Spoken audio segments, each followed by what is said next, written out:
Have you ever wondered what it would be like to walk through time?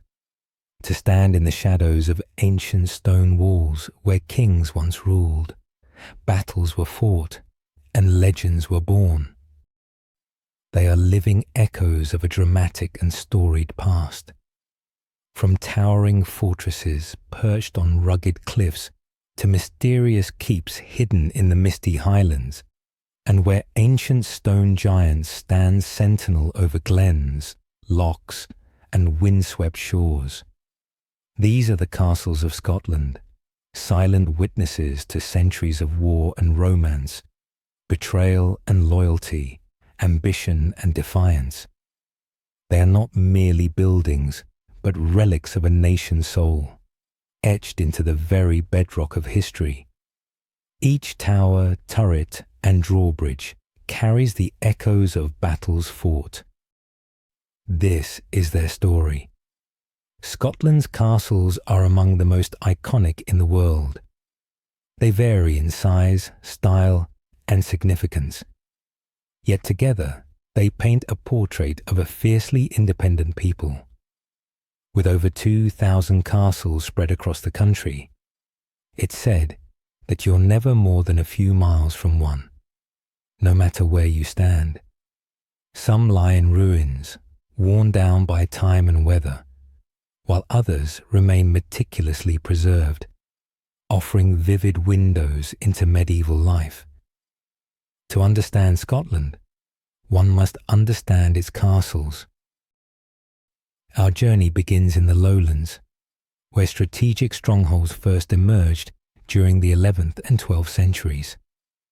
These early fortifications were primarily motte and bailey structures, built by Norman settlers and Scottish nobility, eager to consolidate their influence. Over time, these primitive wooden outposts gave way to stone castles, more enduring and more formidable. One of the earliest examples is Castle Sween in Argyll, dating back to the late 1100s, built by the MacSweens. It marks the transition from wood to stone and symbolises the growing power of clans in western Scotland. As feudal society took root, so too did the need for defence. Castles were not just military installations. They were homes, administrative centres, and seats of justice. They represented the authority of the laird, the chief, or the king. And as Scotland endured invasion, civil war, and royal power struggles, these fortresses became battlegrounds in both the literal and political sense. Edinburgh Castle, perched atop a dormant volcanic crag, dominates the skyline of Scotland's capital. It is perhaps the most famous of them all, with archaeological evidence tracing its occupation back to the Iron Age. The site has seen continuous use for over a millennium. During the Wars of Scottish Independence, Edinburgh Castle changed hands multiple times between the English and Scots. It was here that Mary, Queen of Scots, gave birth to James VI, the future unifier of the English and Scottish crowns. Its position, both geographic and symbolic, makes it a cornerstone of Scottish identity. To the west lies Stirling Castle, another of Scotland's crown jewels. Strategically located at the crossing of the River Forth, Stirling was often described as the key to the kingdom. Control Stirling, and you controlled central Scotland. It was here that William Wallace achieved his legendary victory at the Battle of Stirling Bridge. Later, Robert the Bruce would triumph at nearby Bannockburn, a pivotal battle in securing Scottish independence. The castle also served as a favoured residence of the Stuart monarchs. With its Renaissance architecture and lavish Great Hall, Stirling Castle tells the story not just of war, but of regal splendour. But not all castles were grand royal residences. Many were the strongholds of clans, families bound by blood, loyalty, and land. In the highlands and islands, castles served both as fortresses and statements of territorial dominance. Nestled on a tidal island where three sea lochs meet, the castle of Eilean Donan dates back to the 13th century. Built to defend against Viking raids, it became the stronghold of the Mackenzies of Kintail and was destroyed during the Jacobite risings before being lovingly restored in the 20th century. Today, it stands as a romantic symbol of Highland resilience. In the wild heart of Caithness lies Castle Sinclair Gurnigo. It is a place of dramatic beauty and dark history. Built in the 15th century, it was home to the powerful Sinclair clan. Intrigue, betrayal, and murder plagued the family, and the castle bears the scars of siege and sabotage. Then there are the tower houses, which emerged in the 15th and 16th centuries. These were the castles of the lairds, defensive yet domestic, compact yet imposing. Crichton Castle and Castle Fraser are all fine examples. With their vertical silhouettes and spiral staircases, they were designed to withstand raids and feuds, particularly during the time of the Border Reivers, raiders who plagued the Anglo-Scottish frontier. In the borderlands, the violence was unrelenting. Castles like Hermitage and Smailholm were essential fortresses in a time when no man could sleep soundly. Hermitage Castle, with its bleak, brooding architecture, is particularly notorious.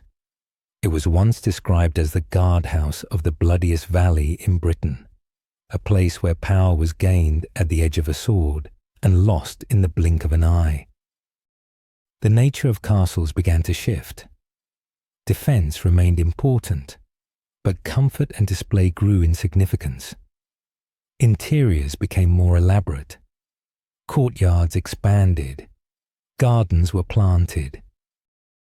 Linlithgow Palace is a prime example, a pleasure palace built for the Stuart kings, surrounded by a loch and fields. Though now a ruin, its graceful arcades and royal presence still speak of its former glory.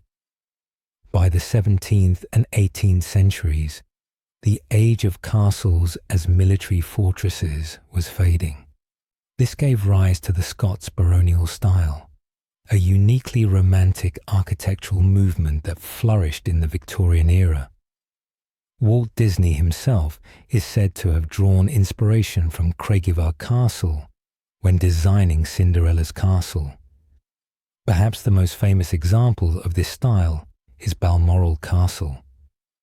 Purchased by Queen Victoria and Prince Albert in the 19th century, Balmoral is not medieval in origin, but was designed to evoke the spirit of Highland nobility. Surrounded by forests and mountains, it became the royal family's beloved summer retreat, a role it still plays today. Through it, the British monarchy wove itself into the cultural tapestry of Scotland. Castles such as Inverness, Ruthven Barracks, and Blair Castle played roles during these turbulent years.